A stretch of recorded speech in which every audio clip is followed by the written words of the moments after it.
This is Audiblegate. The journey to a fair deal for authors and narrators, with your hosts, Jacob and Jason. Bringing you the real facts and people behind this truly mind-blowing cluster.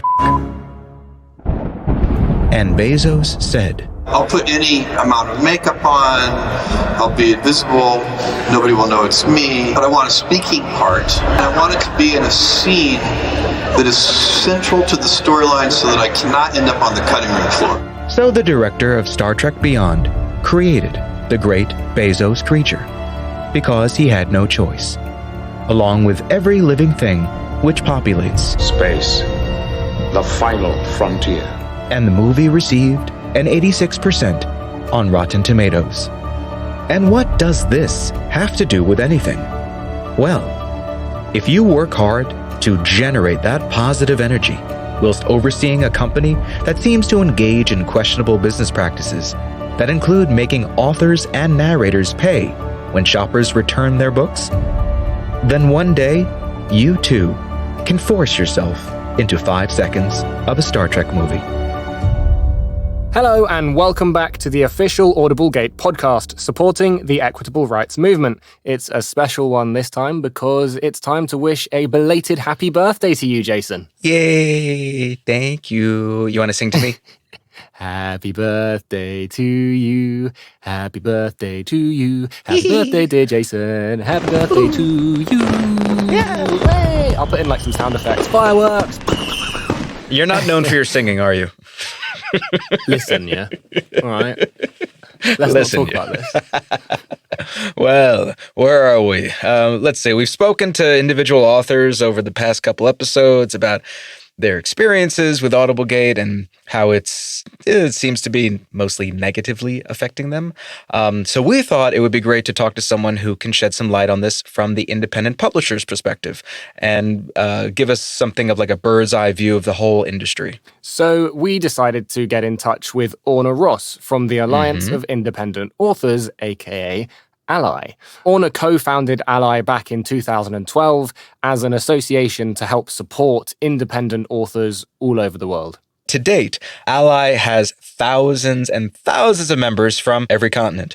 Does that include Antarctica, I wonder? Antarctica? What about Antarctica? Yeah. Recently, Orna Ross was called one of the 100 most influential people in publishing by the bookseller Literary Magazine. That's quite a thing to say about our forthcoming guest. It really is. So it's super exciting for us and a privilege, really, to be able to talk to Orna about Audiblegate. So turn up the volume and settle in for a wonderful chat. Oh, that was just so creepy.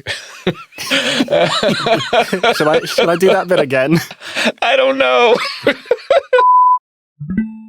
Jacob, here we have Ms. What is your full name and your title? Who are you? Tell us about yourself.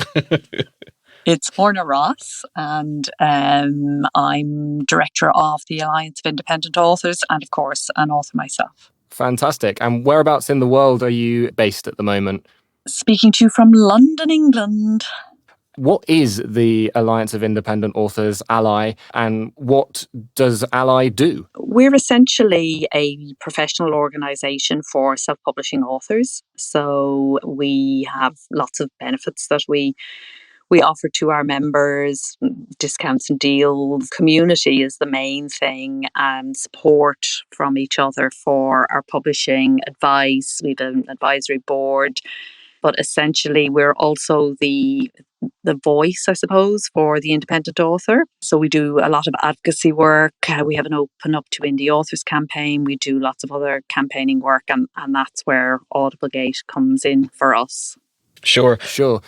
Oh, yeah. I shored you before you shored me. I went up to your shoreness. So about how many people are a part of ALLi? We have thousands of members all over the world, and we've lots of different membership categories. So we have, for the aspiring authors, somebody who's just planning on publishing, and all the way through to people who are making a serious income from publishing. And also we have a membership as well for services, editors, designers, all the people that authors draw on to make their books, narrators, voice people, everybody really. So we're just 10 years old next year. and we were really taken by surprise at how quickly this whole thing grew. It started.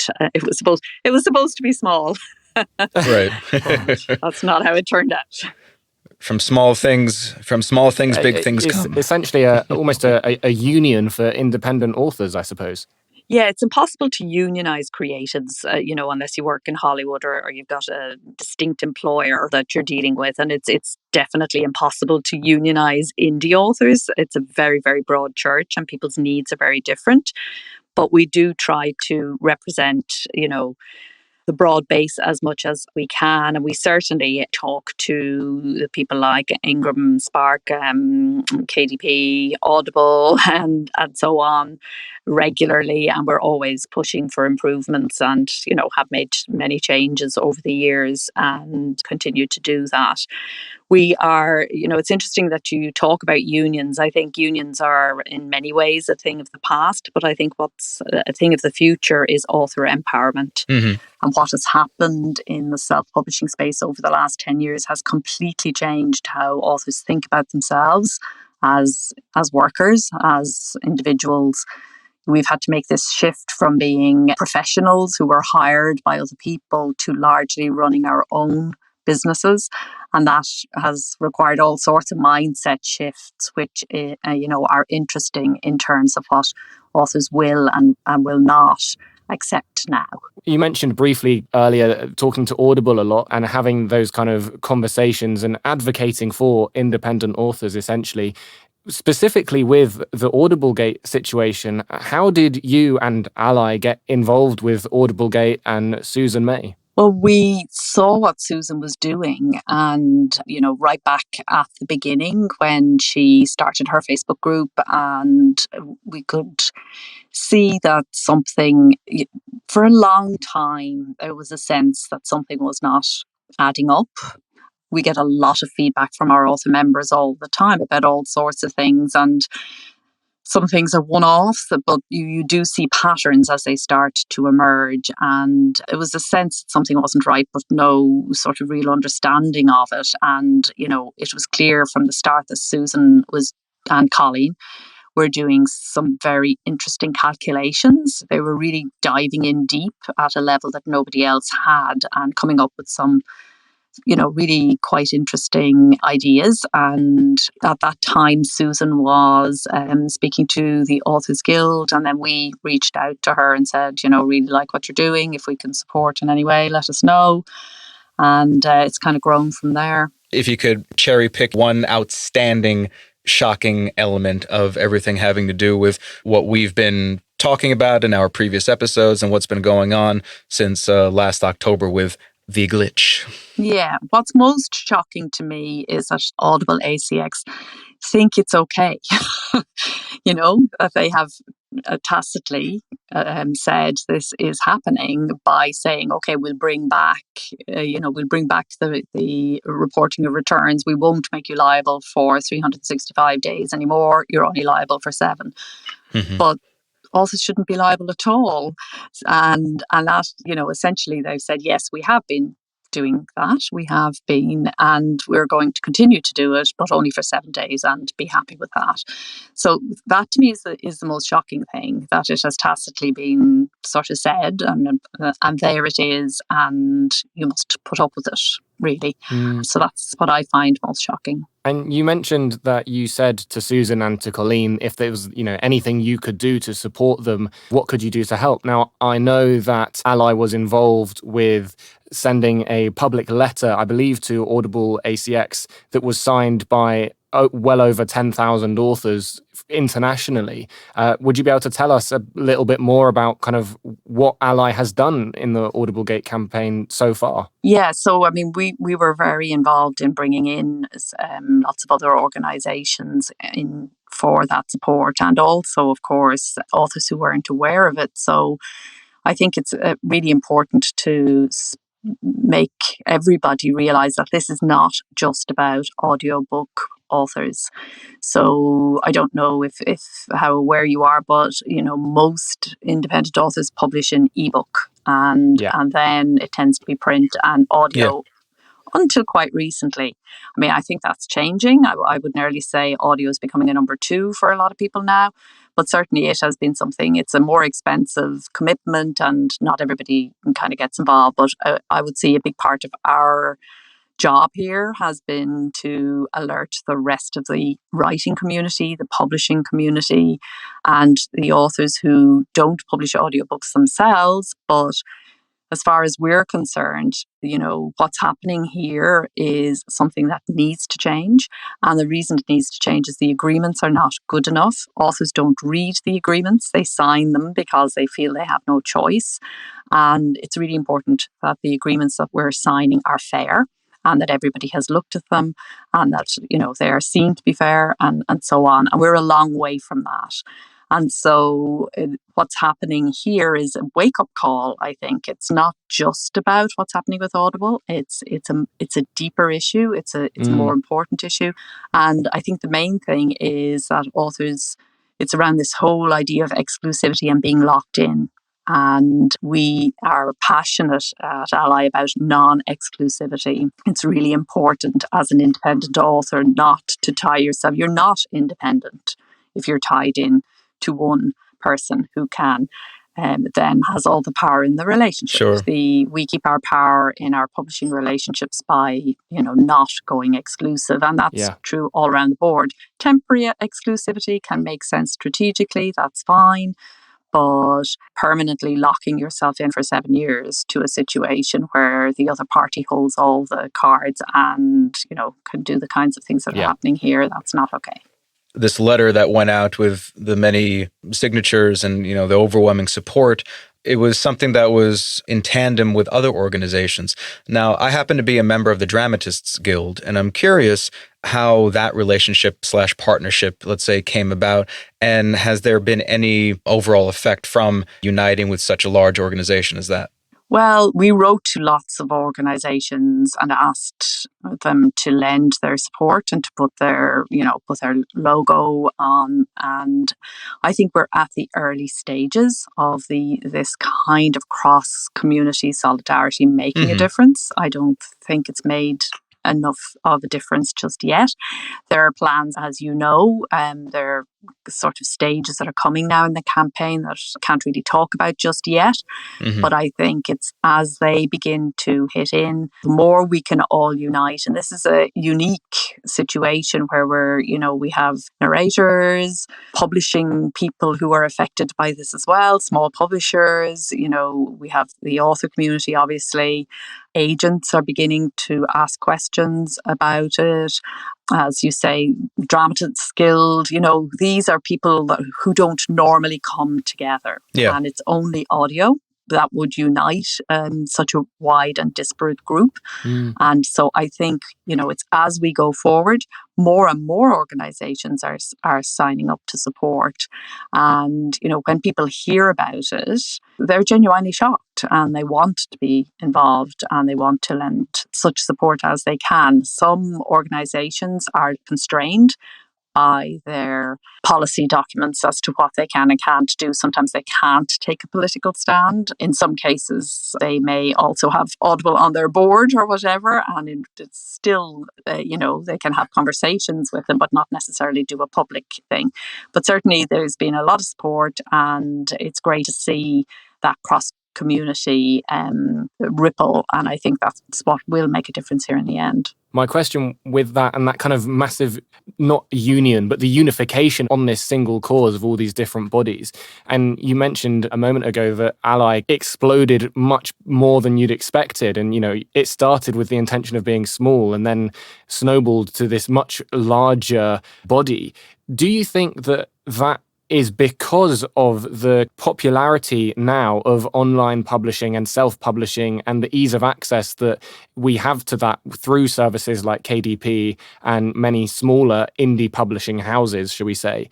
Do you think there was a demand among authors and creatives to join a group such as ALLi? Definitely. The reason ALLi exists is because I looked for an organisation to join and there wasn't one. And I really, really, really felt that there should be. And yes, there's no doubt about it. Self-publishing has taken us all by surprise. We all knew that there was pent-up creative demand in the writing community, but nobody knew the extent of it. We all knew that there were some entrepreneurial authors out there, but the received wisdom was that authors wanted paternalistic publishers to kind of look after all the business end of things while they got on and just did their writing. And self-publishing has really made a lie of that. That is a myth. There are vast tranches of authors who really welcome the creative freedom and control that self-publishing gives them. And yeah, so self-publishing, we have grown exponentially because self-publishing has grown exponentially. What do you say to those independent publishers that are forming closer relationships with Audible while Audiblegate is happening, or publishers who look at this whole thing kind of flippantly? I have been disappointed by the response of some people. Undoubtedly, this is something that happens always when there is a cause like this. And I am hopeful that over time, as things grow and become clearer, because we still have a lot of, we have a lack of clarity here. And that's one of the things that's difficult. And one of the reasons that we owe such a great debt to Susan and Colleen and everybody, yourselves and everybody who's bringing more clarity to the various strands of it. It's complex. It's hard to understand. It's very easy to switch off. But yeah, you're talking about people who, for vested interest, really, maybe people in the community, in the author community in particular, who are not kind of speaking out or getting involved. It's disappointing, but I think it will change over time. Sure. With that idea of change, what do you think Audible or ACX have to change in their ways of doing their business for you or ALLi to foresee having something like a Star Trek-like future? What do you think would be good for them to do? I have to confess to not being a Trekkie at any level, so I'm not even sure what you mean. But I do have to point out to Jacob that even Orna is not a fan, but she still knows the word Trekkie, and Jacob did not. No comment. I had to teach that to him. Look at that. Plausible deniability because we don't have it recorded, Jacob. But Orna, the heart of the question, the meat of the question, what do they have to change to for you to be happy with continuing to have any kind of relationship with them? It's never too far gone as far as I'm concerned. What we're talking about here is changing hearts and minds, and we'll keep going, and there are various ways to do that. We're approaching it in a number of different ways. As I said, there's dialogue going on at Audible to change some things. They have kind of made it clear that where their line is. We won't be happy. Our line is very completely aligned with where Susan and Colleen have drawn the line. We need them to fully accept that authors should only be responsible for true returns. Yeah. We should not have to pay for their marketing experiment or their marketing policy. And it's terrible that that was ever thought to be okay. That's number one. So authors should only be responsible for true returns. Number two is, having admitted that these funds were secretly taken from our accounts, then there needs to be some compensation for that. It's not okay to just say, sorry, we did something that's such a gross. You just cannot do business. We're business partners, allegedly. You cannot do business. It's the first thing of business that you've got clarity of accounting and financial probity. And in a case where that didn't happen for whatever reason, it needs to be acknowledged and recompensed. And then I think that shows goodwill. And we can go from there. We would hope so, yeah. And we can live long and prosper from that point on. Yes, and everyone can prosper here. I do recognize the reference, actually. Even I got that one, good. Not all is lost. Good. If you don't know that, I don't know. You've been living under some rock for the longest time. I'm sorry, guys. But we got there. We got there. That's the important thing. But then I got it. I just put it out there, and I just let it float out there, just hoping that it would land. But it did. Okay. But It's a great word. If I could just speak about the prosper thing, just Please. dissociated from its reference, it is actually a great word, because there is room for everyone here to prosper.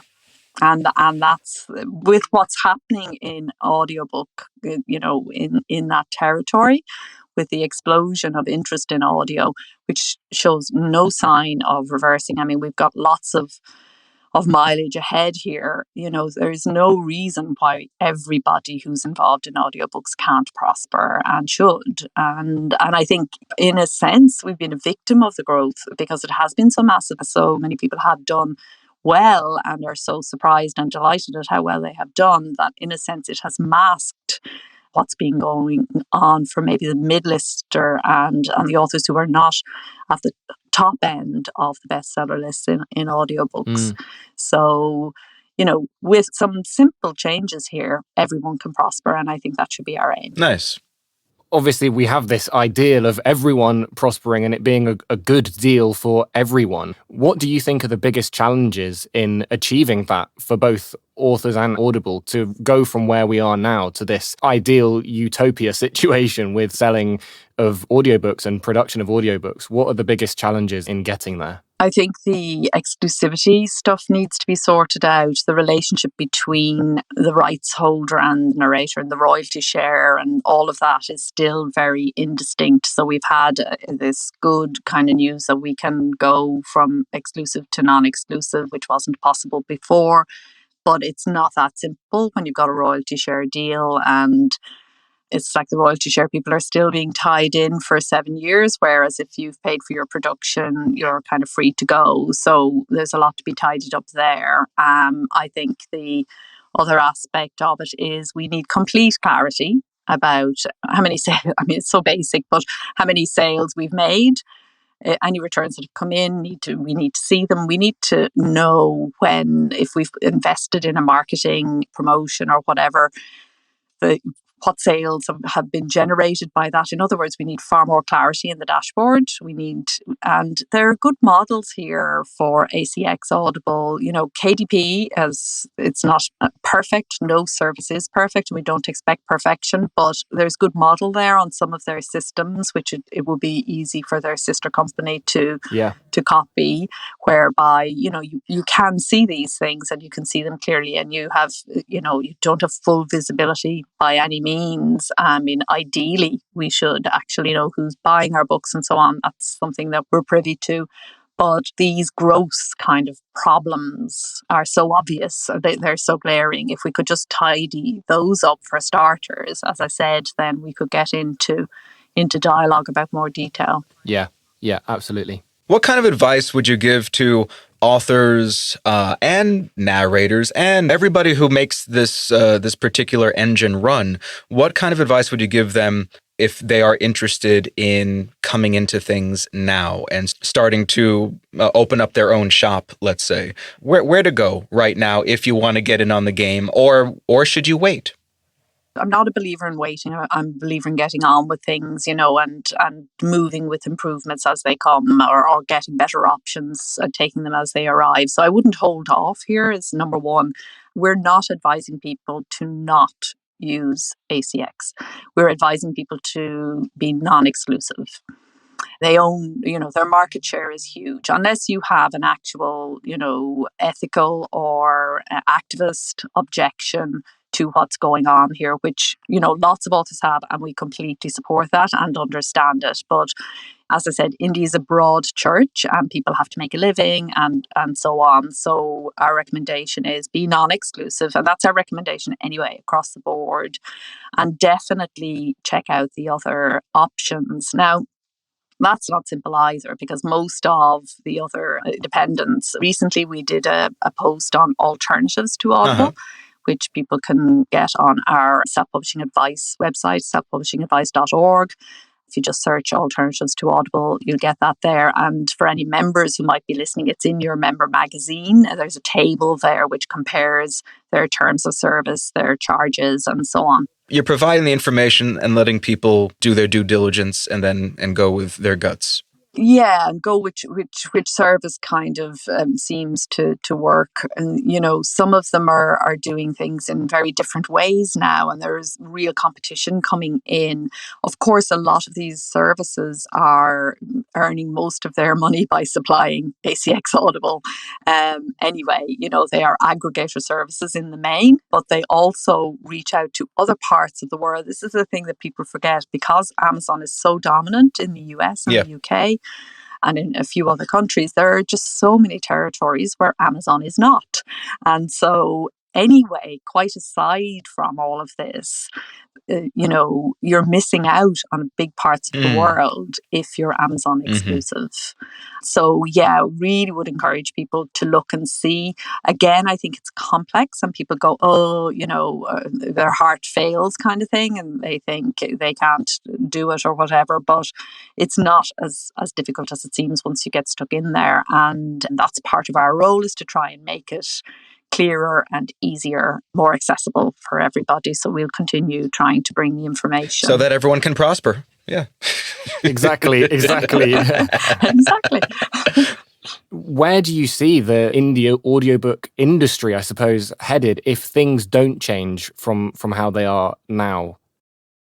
Do you know, it's just the kind of person that I am. I don't think that way. There will be change. That's what I feel, it's changing already. I really like that answer. That's slick. That's very positive. I like that. There's happiness in that sentiment. Yeah. We've already won concessions that would have seemed unlikely, just honestly, less than a year ago.